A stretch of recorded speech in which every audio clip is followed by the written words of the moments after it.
The rain drummed against the windshield as Marcus Reeves pulled into his circular driveway 3 days earlier than planned.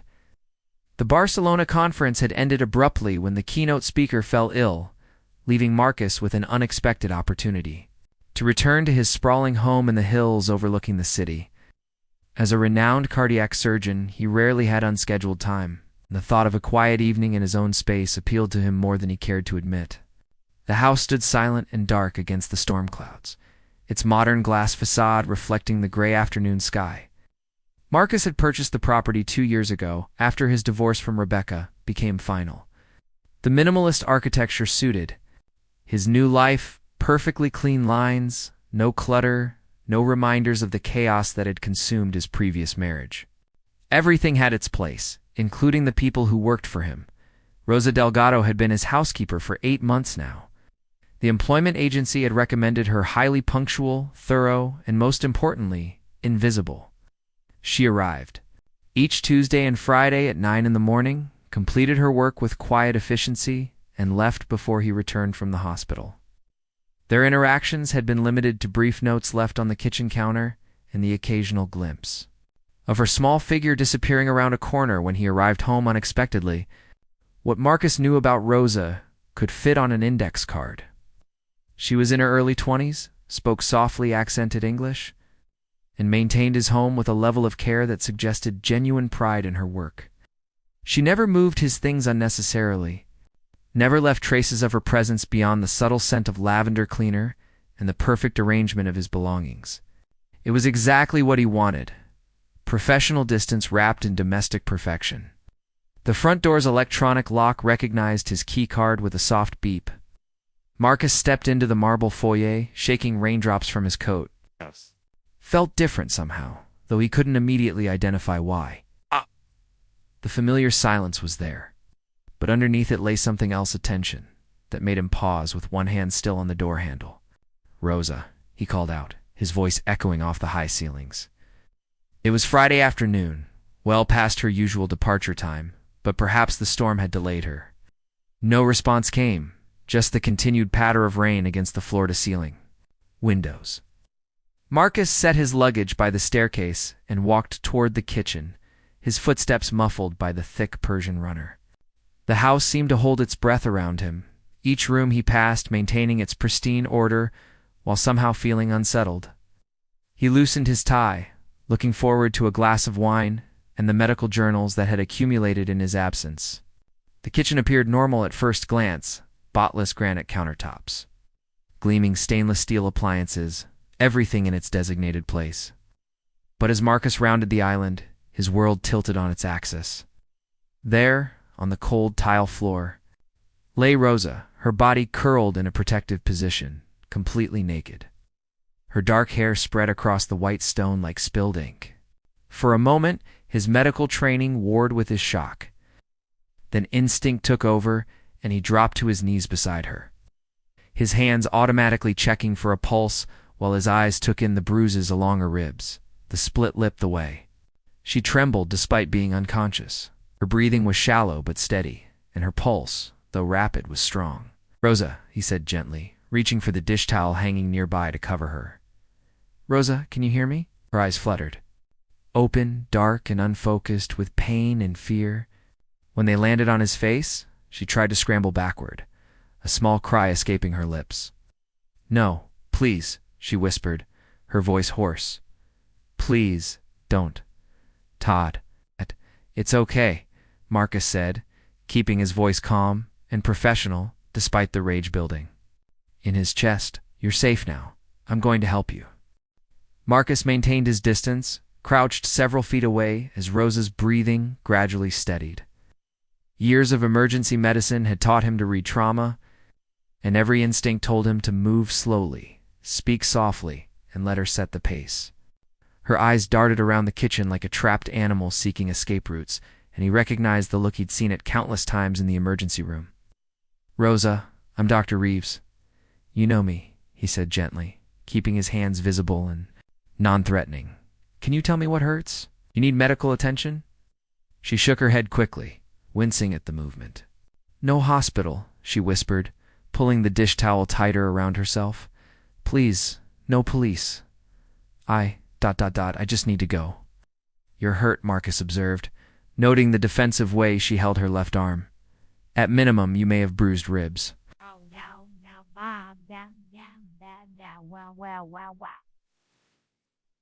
Needs to be examined. I can't pay for a doctor, Rosa said, her voice barely audible. Fresh tears tracked down her cheeks, mixing with what looked like dried blood near her hairline. I just... I need to clean up and leave. I'm sorry about your floor. The clinical detachment Marcus had relied on for years cracked at her words. She was apologizing for bleeding on his floor while clearly having survived some kind of assault. He stood slowly, moving to the kitchen cabinet where he kept a first aid kit, then thought better of it, and instead retrieved a soft throw blanket from the living room. Here, he said, offering the blanket while maintaining his distance. Will be warmer. Rosa accepted it gratefully, wrapping it around herself before attempting to stand. Her legs shook with the effort, and Marcus instinctively moved forward to help, stopping when she flinched away from his proximity. I can make it to the bathroom, she said, though her pallor suggested otherwise. I'll clean up and go. We won't. Have to see me again, Rosa. Stop. Marcus's voice carried the authority he used in critical situations. You're not going anywhere until we figure out what happened and make sure you're safe. Someone hurt you in my home, and that makes it my responsibility. It's not your responsibility, she said quickly, too quickly. This was my fault. I should have been more careful. The words hit Marcus like a physical blow. How many victims had he treated who blamed themselves for violence inflicted upon them? He pulled out one of the kitchen chairs, positioning it far enough away to give her space, but close enough to offer support. Nothing that happened to you was your fault, he said firmly. Would you feel comfortable sitting? I'd like to get you some water and something for the pain. After a long moment, Rosa nodded and slowly made her way to the chair, moving like every step caused discomfort. Marcus filled a glass with water and retrieved some ibuprofen from the first aid kit, setting both on the counter within her reach, but not forcing them on her. Can you tell me who did this? He asked, settling into a chair across from her. Far enough away to avoid triggering her obvious fear of proximity, Rosa's hands tightened on the blanket. My ex-boyfriend, Diego. He's been She paused, struggling with the words. He's been following me, watching me. He found out where I work. How long has this been going on? 3 months, she whispered. Since I left him. I thought if I stayed quiet, if I didn't make trouble, he would give up. But today he was waiting in the back garden when I arrived. He said if he couldn't have me, he would make sure no one else would want me either. Marcus felt his jaw clench involuntarily. Did he? Couldn't finish the question, but Rosa seemed to understand. No, she said quickly. I fought. I screamed. The neighbors must have called something in because we heard sirens in the distance. He ran, but not before. She gestured vaguely at her injuries. The sirens weren't for us, Marcus realized. There was a car accident on Maple Street this afternoon. The police were responding to that. Rosa's face crumpled with fresh despair. Then he'll come back. He always comes back. No, Marcus said with quiet conviction. He won't. Not to my home and not to hurt you. We're going to call the police. Right now, and file a report. I can't, Rosa said immediately, panic flashing in her eyes. You don't understand. I'm not. I don't have papers. If the police come, they'll ask questions, and then immigration will find me, and they'll send me back to Honduras. My little brothers depend on the money I send home. Without it, they'll end up on the streets or worse. The pieces fell into place. For Marcus, her careful invisibility, her desperate need to keep working despite the danger, her willingness to endure Diego's stalking rather than seek help. She was trapped between two terrors. The violence she faced here and the poverty that awaited her family if she was deported. There are protections for victims of domestic violence, Marcus said carefully. Legal ways to stay and get help. For people like you, maybe, Rosa replied with a bitter smile. People like me disappear and no one asks questions. Marcus looked at this young woman, barely more than a girl really, who had been trying to survive impossible circumstances with quiet dignity. His comfortable world of scheduled surgeries and predictable outcomes suddenly felt embarrassingly insulated from the harsh realities others faced daily, and we'll have to make sure you don't disappear, he said. Asterisk. Marcus spent the next hour making phone calls while Rosa rested in the guest room upstairs, finally convinced to accept clean clothes and a proper place to recover. His first call was to his colleague, Dr. Patricia Hoffman, who ran a clinic specializing in treating undocumented immigrants and domestic violence survivors. "Patricia, I need your help," Marcus said, pacing his study. "I have a young woman here who's been assaulted by her ex-boyfriend. She's undocumented and terrified of reporting it." "Bring her to the clinic tomorrow," Patricia replied without hesitation. "We have social workers who specialize in exactly this situation. There are U visas available for victims of violent crimes, but the process takes time and requires documentation of the abuse." His second call was to James Morrison, his attorney and longtime friend. "James, I need to understand something about immigration law and victim protection. This is outside my usual corporate law expertise, Marcus, but I have contacts." "The situation?" After Marcus explained, James was quiet for a long moment. "You're talking about potentially getting involved in a complex legal situation that could take years to resolve? Are you prepared for that level of commitment?" A question stopped Marcus short. Was he prepared? 3 hours ago, his biggest concern had been catching up on medical journals. Now he was contemplating appending his carefully ordered life for someone he barely knew. "Yes," he said, surprising himself with the certainty in his voice. "I am." Third call was the most difficult to his sister Catherine, who lived 2 streets over in the same exclusive neighborhood. Catherine had strong opinions about immigration and had never hesitated to express them at family gatherings. "Marcus, you're being naive," she said after he explained the situation. "You can't save everyone, and you certainly can't harbor illegal immigrants in your home. What will people think?" "I don't care what people think," Marcus replied, though he knew that wasn't entirely true. His reputation in the medical community and the neighborhood mattered for his practice. "Well, you should care. Dr. Peterson from 3 blocks over just had his medical license reviewed because he was treating undocumented patients for free. The hospital board doesn't like controversy. And if the neighbors find out you're housing some illegal maid who was attacked by her criminal boyfriend..." "Her name is Rosa," Marcus said firmly. "And she's not some illegal maid. She's a human being who was brutally assaulted. I'm just saying, be careful. Your divorce already damaged your reputation. You can't afford another scandal." After hanging up, Marcus sat in his study, staring at the diplomas and awards lining his walls. Everything he'd worked for, the respect he'd earned, the comfortable life he'd built. Catherine was right that it could all be jeopardized. But when he thought of Rosa's terrified eyes and her whispered apology for bleeding on his floor, the choice became clear. The next morning brought unexpected complications. Marcus had arranged to take Rosa to Patricia's clinic, but as they prepared to leave, his housekeeper, Mrs. Chen from next door, knocked on his front door. Through the peephole, he could see her worried expression. "Dr. Reeves," she said when he opened the door slightly. "I wanted to check on you. Yesterday afternoon, I saw a man in your backyard. He looked angry and I heard shouting. Then later I saw an ambulance drive by and thought, well, I wanted to make sure you were all right." Marcus felt Rosa tense beside him in the hallway. "Everything's fine, Mrs. Chen. Just a misunderstanding." "Good," she said, but her curious eyes were trying to see past him into the house. "I also wanted to mention there's been talk at the neighborhood association about increased security. Some people are concerned about the kind of people who might be attracted to our area if we're not careful about who we employ." The implication was clear, and Marcus felt his temper rise. What kind of people exactly?" Mrs. Chen looked uncomfortable. "You know what I mean, doctor? People who might not belong here. People who might bring their problems with them." "Rosa belongs here as much as anyone," Marcus said, opening the door wider so Rosa was visible. "She's under my protection, and anyone who has a problem with that can discuss it with me directly."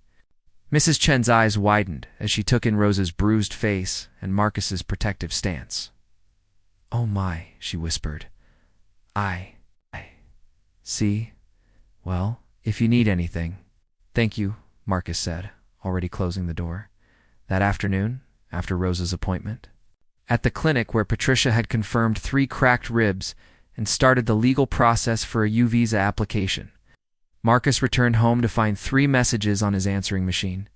The first was from the head of the hospital board, asking for a discreet conversation about his current situation. The second was from his neighbor, Mr. Thompson, expressing concern about property values and neighborhood safety. The third was from his ex-wife, Rebecca. Marcus, I heard through Catherine about what you're doing. I just wanted to say, I'm proud of you. You're finally using your privilege for something that matters, instead of just hiding behind it. Call me if you need help with anything. As evening fell, Marcus sat in his kitchen, the same kitchen where he'd found Rosa broken and afraid. Just 24 hours earlier, she was upstairs resting, finally beginning to heal under Patricia's care and the protection of legal advocates who understood her situation. The house felt different now, less like a museum and more like a home, where people lived and struggled and found safety. His phone rang, displaying Catherine's number. He let it go to voicemail, then played the message. Marcus, I've been thinking about what you said. Maybe I was wrong.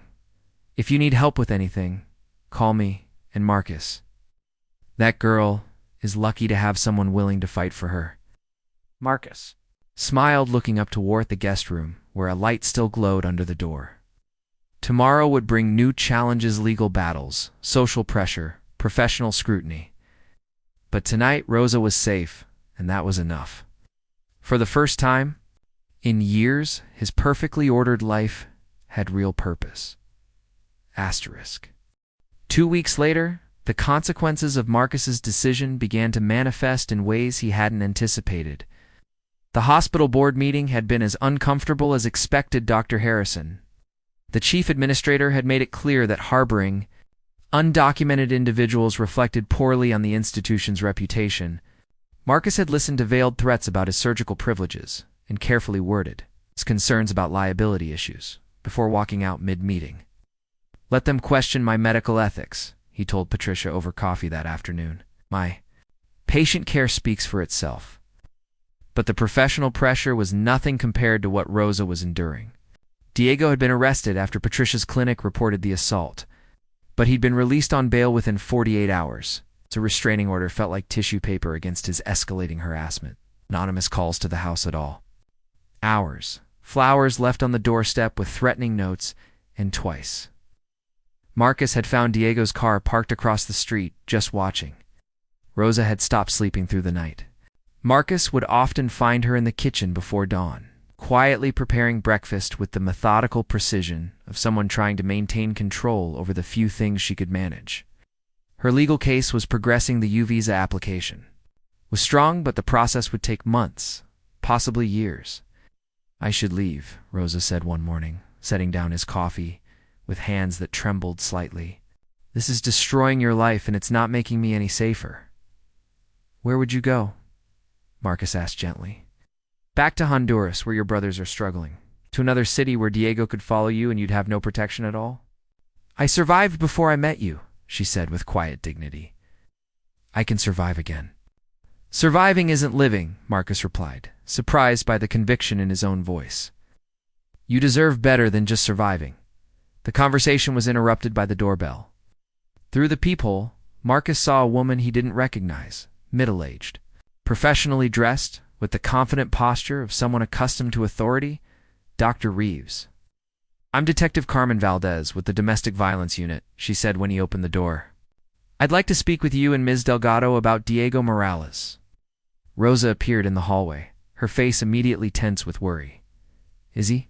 He violated his restraining order last night, Detective Valdez said. He was arrested attempting to break into the house of another young woman, someone. He dated briefly after Ms. Delgado. This gives us a pattern of behavior that strengthens both your case and hers. The relief on Rosa's face was palpable, but Detective Valdez wasn't finished. However, his family has hired an expensive attorney who's claiming that Ms. Delgado's immigration status makes her an unreliable witness. They're trying to get her testimony thrown out. Can they do that? Marcus asked. They can try. But that's where your support becomes crucial. Dr. Reeves, your testimony about finding Miss Delgado injured, combined with your medical documentation of her injuries, carries significant weight.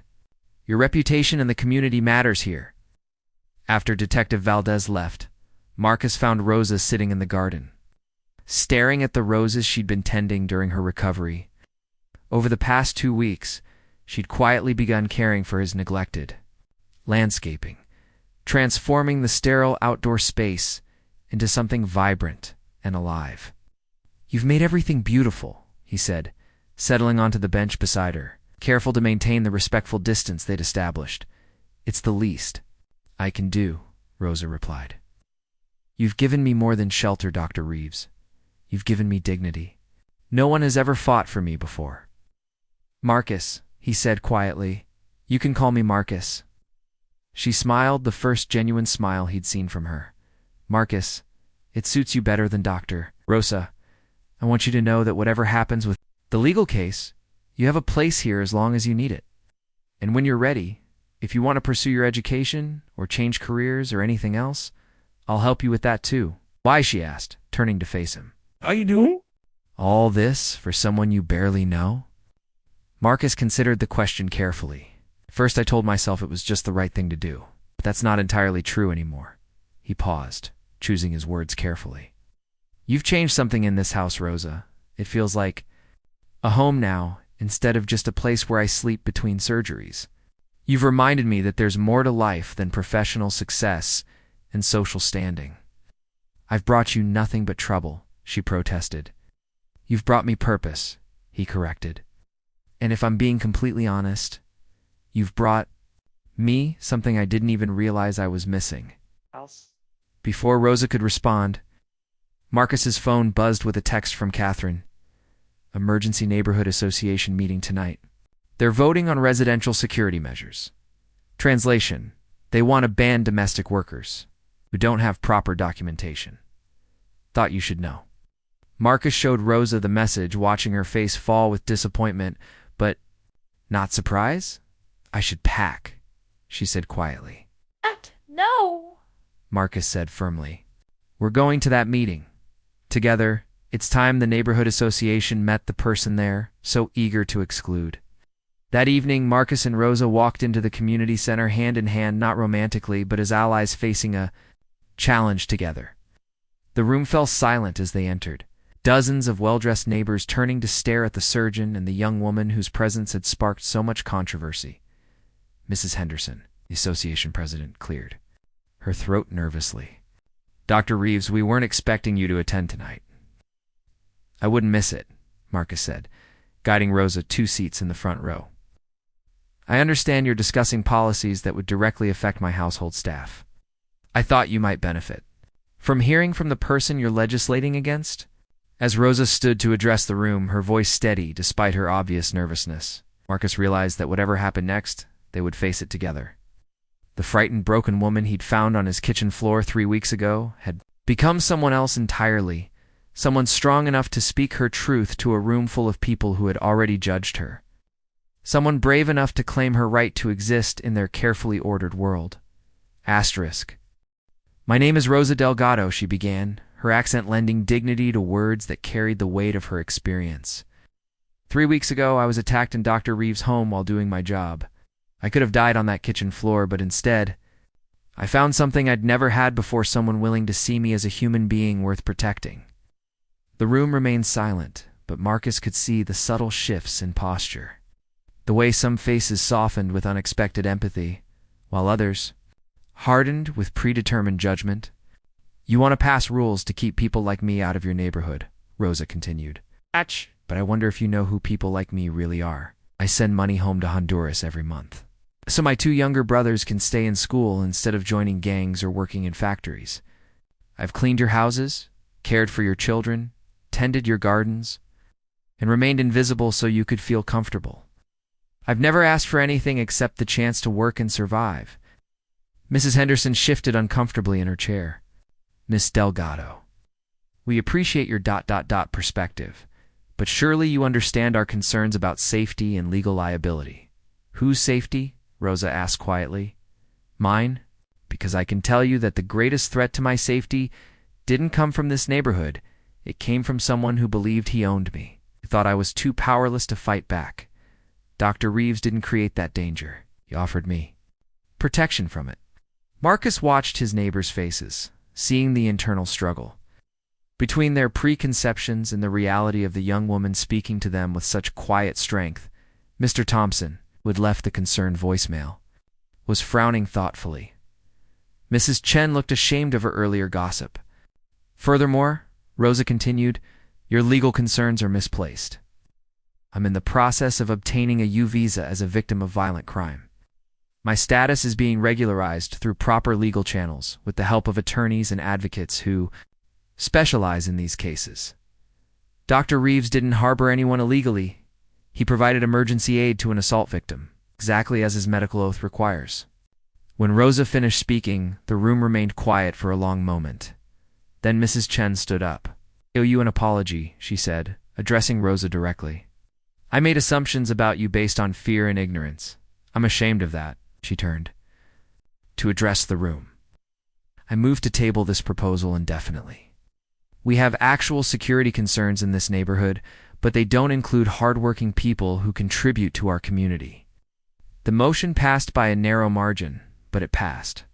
As neighbors filed out, several approached Rosa to introduce themselves properly, to apologize, or simply to shake her hand. Marcus noticed that those who remained coldly distant were increasingly outnumbered by those willing to reconsider their positions. 6 months later, Marcus stood in the same kitchen where he'd first found Rosa, but everything had changed. The sterile perfection had been replaced by warmth fresh flowers from the garden Rosa had restored. The lingering scent of the traditional Honduran breakfast she'd taught him to make. Photographs on the refrigerator from her brother's recent visit. Diego had been sentenced to 3 years in prison after pleading guilty to multiple charges of stalking and assault. Rosa's U visa had been approved, and she was now enrolled in evening classes at the community college, studying to become a paralegal specializing in immigration law. She still helped manage Marcus's household, but as a partner in creating their shared space rather than invisible labor. The roses are blooming again, Rosa said, entering the kitchen with an armload of cut flowers, moved through the space. With easy familiarity now, no longer afraid of taking up room or making herself seen. You have magic hands, Marcus replied, looking up from the medical journal he was reading. Their relationship had evolved slowly, built on mutual respect and shared experiences rather than the traditional dynamics of employer and employee. They had become family in the truest sense to people who had chosen to care for each other. Through difficult circumstances, Dr. Patricia called, Rosa said, arranging the flowers in a vase. She wants me to speak at the medical conference next month about trauma-informed care for immigrant patients. Apparently word has spread about our neighborhood association speech. Are you nervous? Marcus asked. Terrified, Rosa admitted with a smile, but also excited. A year ago, I thought my voice didn't matter to anyone.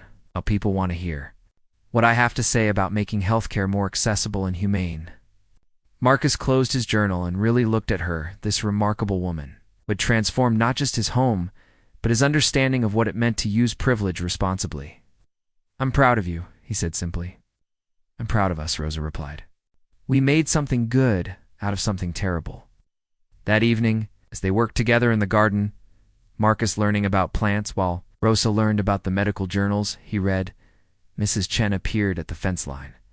I hope I'm not interrupting, she said hesitantly. I wanted to ask Rosa about those climbing roses. Mine never bloom like yours do. As Rosa launched into an animated explanation of soil preparation and pruning techniques, Marcus realized that this was what healing looked like, not the dramatic moment of rescue, but the slow, daily work of building trust, creating safety, and choosing to see each other's full humanity. The kitchen floor where he'd once found Rosa broken and afraid, now supported dinner parties where she taught neighborhood women to cook traditional dishes. The guest room had become her study, filled with law books and immigration case files. The house that had once been a monument to his professional success had become a true home, filled with laughter, purpose, and the knowledge that sometimes the most important thing you can do is simply refuse to look away when someone needs help. A year later, When Rosa walked across the stage to receive her paralegal certificate, Marcus was in the audience cheering alongside her brothers, who had been able to visit safely thanks to her new legal status. The frightened young woman, who had once apologized for bleeding on his floor, had become a confident advocate for others facing similar struggles. That night, as they celebrated at the restaurant, Rosa had chosen a small Honduran place where was treated like family. Marcus reflected on how completely his life had changed. His medical practice was thriving, his reputation enhanced rather than damaged by his willingness to stand up for his principles. But more importantly, he had learned that a life of meaning required more than professional success. It required the courage to act with compassion, even when it was inconvenient or costly. "Thank you," Rosa said as they walked home under the stars, "for seeing me when I couldn't see myself." "Thank you," Marcus replied, "for teaching me what home really means." Behind them, the lights of their neighborhood glowed warmly, including the house where everything had changed on a rainy afternoon. When compassion triumphed over indifference, and two strangers discovered they could build something beautiful together, **.